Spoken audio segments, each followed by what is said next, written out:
From the PEP Radio newsroom, these are the stories we are covering at this hour. Human Rights Watch has laid out how the next Trump administration will impact the LGBTQIA community. LGBTQIA rights advocate and activist Ryan Thoreson offered the following explanation of what is at stake with the incoming president. Donald Trump's first term gives us a glimpse of what we can likely expect to see this time around. He previously stacked his administration and the judiciary with people who are overtly hostile to LGBTQ rights. We saw the consequences of that in a lot of the administration's policies and executive orders, including one that banned transgender people from serving in the U.S. military. Trump and other Republican Party candidates also targeted transgender people during the 2024 campaign, running attack ads against the trans community in various states and making absurd claims about schools performing gender surgeries on children. So I think we're likely to see the federal government turn against trans people in the way that individual U.S. states have in recent years. Since about 2021, on the heels of the first Trump administration, there's been a significant uptick in state legislatures proposing or passing laws targeting LGBTQIA people, and trans kids in particular. Some of the worst trends involve denying trans children access to sports, barring them from appropriate bathroom facilities, and outing them to family members. More than half of U.S. states also prohibit transgender children from obtaining often life-saving, gender-affirming medical care. Major medical associations consider this type of care best practice for many transgender children, as it can alleviate a lot of the mental health stressors of gender dysphoria that they can experience as they grow and their bodies change.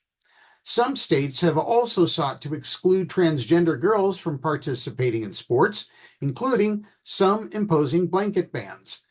This has the detrimental effect that trans kids who are often bullied or face isolation at school can't take part in and get the benefits of the teamwork and physical activity that school sports provide.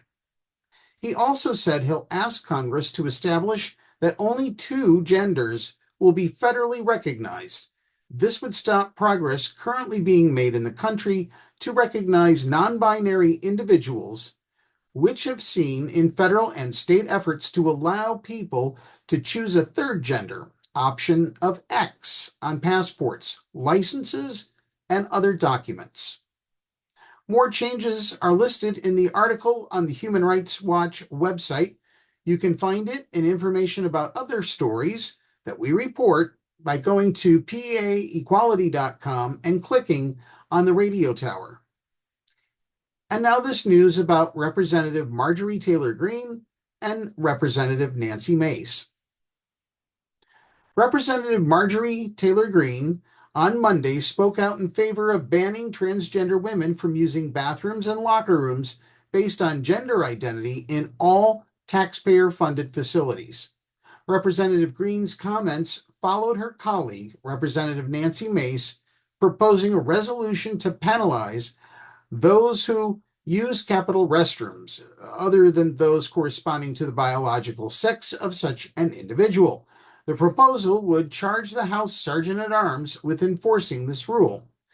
The resolution comes ahead of Representative-elect Sarah McBride, a Democrat from Delaware, being sworn in next year as the first openly transgender member of Congress. Representative Greene shared a video statement via X Monday supporting Representative Mace's resolution and condemning biological men who use women's restrooms. I support a resolution that keeps all biological men out of women's bathrooms, locker rooms, and private places, not only here in the Capitol complex, our office buildings, but all taxpayer-funded facilities, she said.